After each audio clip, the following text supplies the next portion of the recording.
Porque o paciente interna com alguma descompensação, como eu disse, uma alteração de função renal, é um paciente que tem um infarto, é um paciente que está infectado. Então a gente tem que ver o que é que ele usava de medicação, caso ele tenha um diagnóstico prévio de diabetes, a gente sabe que muitos deles vão ter, ou caso ele não tenha um diagnóstico de diabetes, a gente não precisa investigar o que é que ele usava especificamente de medicações hipoglicemiantes. Mas quando a gente está falando aí de pacientes previamente diabetes, a gente tem que sacar ali quais as medicações que ele faz uso. E isso aqui vai influenciar na sua prescrição para esse paciente, porque você vai precisar definir se ele vai continuar usando ou não. Quando a gente está falando de um paciente que interna eletivamente, o paciente vai fazer um procedimento, o paciente vai fazer algum exame, a gente não precisa necessariamente suspender as medicações dele.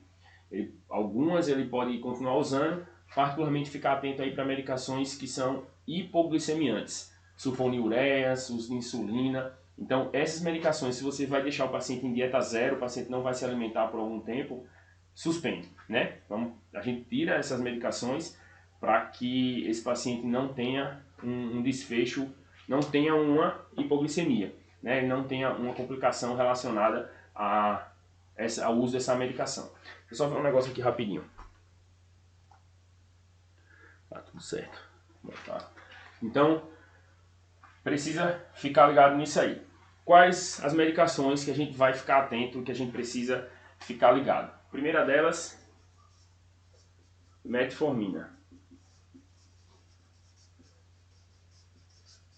Essa é talvez a medicação mais usada no paciente diabético, que você vai encontrar na emergência, e tem algumas situações em que você pode manter a metformina, particularmente no paciente que está com internamento eletivo.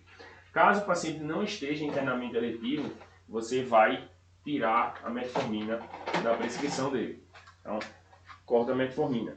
Por quê? A metformina é uma das causas do paciente fazer acidose lática. Uma das causas de acidose lática é a metformina. Ela também não pode ser usada no paciente que tem uma disfunção renal significativa, então a taxa de filtração glomerular muito baixa, então aquele paciente DRC, paciente piorando a função renal, não usar a metformina também. E aí, por essa razão, você, na maioria das vezes, você vai suspender. Por quê? Porque você está pensando muitas vezes no paciente que tem uma lesão renal aguda, o paciente está infectado, o paciente por alguma razão, alguma descompensação clínica aguda que levou ele à emergência, vai levar a fatores confundidores usando a metformina. Quer dizer que eu não posso usar para ser internado metformina?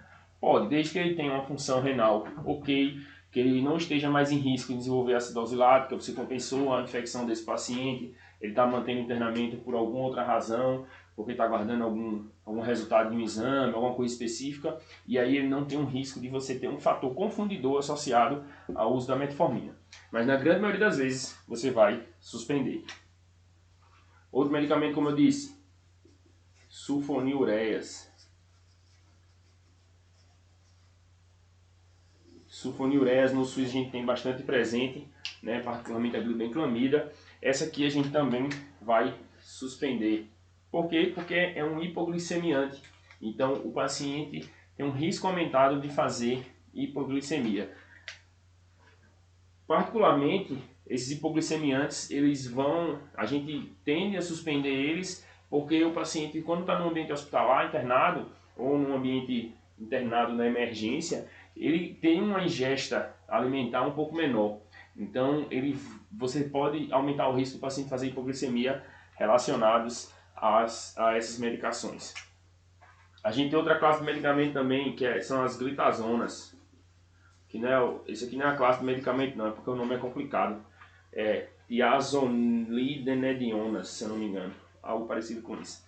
E aí, que é rosglitazona, pioglitazona, esses medicamentos no paciente que ele tem insuficiência cardíaca, o paciente que ele tem algum sinal de congestão, é interessante a gente suspender também, porque pode ser um fator confundidor por retenção de líquido. Então, a gente vai suspender essas medicações. Análogo de LP1, inibidor de DPP4, medicações que estão relacionadas a A alimentação, né? Então a gente também tende a suspender porque tem uma ingesta diminuída, o paciente pode ficar em dieta zero, fazer um exame e tudo. Então, no geral, a gente suspende as medicações, os antidiabéticos orais desses pacientes, né? Na grande maioria das vezes a gente vai suspender quase todos, né? Assim, talvez mantenha uma sulfonilureia no paciente que está menos complicado, no paciente que está mais tranquilo, é uma possibilidade, se alimentando bem, mas se é um paciente que está um pouquinho mais frágil, um pouquinho mais rebaixado, um paciente que talvez não se alimente muito bem nos próximos dias, suspende a medicação, suspende tudo que for hipoglicemiante. Se ele faz insulina já, e aí, suspende ou não? Bom, se ele faz insulina, eu vou tratar um pouquinho mais na frente em como é que a gente faz o manejo desse paciente.